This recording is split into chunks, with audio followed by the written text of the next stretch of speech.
What's going on, YouTube? It's your boy MarSi ElaGo here. After the death of Charlie Kirk, Donald Trump has now made a speech. Let's listen to the speech and I'll give my take on it while he's doing his speech.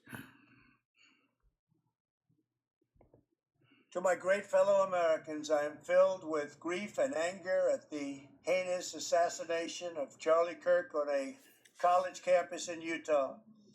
Charlie inspired millions, and tonight all who knew him and loved him are united in shock and horror. Charlie was a patriot who devoted his life to the cause of open debate and the country that he loved so much, the United States of America. He fought for liberty, democracy, justice, and the American people. He's a martyr for truth and freedom, and there's never been.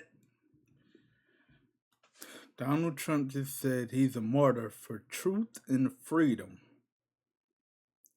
How can you be a martyr for divisiveness and hate speech? Anyone who was so respected by youth.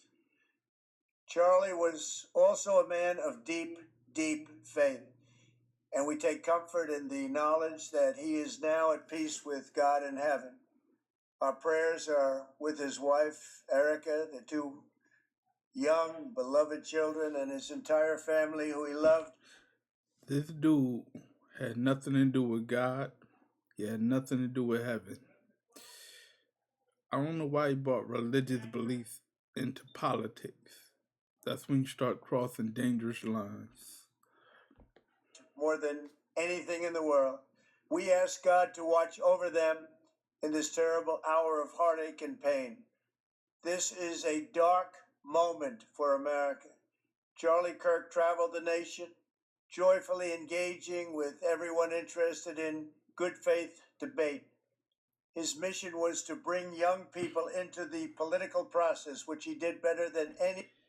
I will give Charlie Kirk that he definitely debated a lot of people. We went to college campuses all over and debated a lot of people. Even though I never agreed with anything he said, this is truth. Anybody ever to share his love of country and to spread the simple words of common sense. On campuses nationwide, he championed his ideas with courage, logic, humor, and grace. It's a long past time for all Americans and the media to confront the fact that violence and murder are the tragic consequence of demonizing those with whom you disagree day after day. This is true.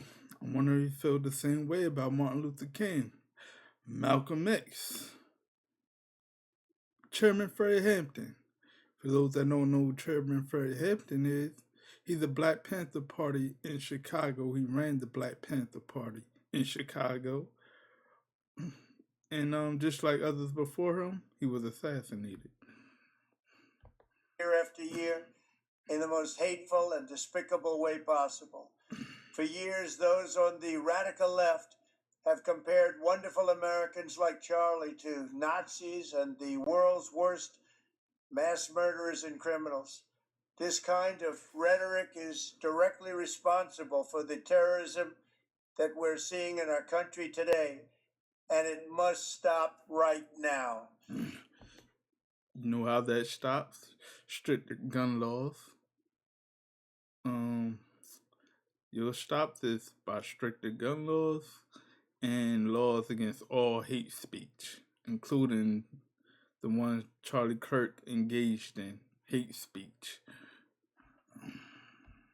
My administration will find each and every one of those who contributed to this atrocity and to other political violence, including the organizations that fund it and support it, as well as those who go after our judges, law enforcement officials, and everyone else who brings order to our country.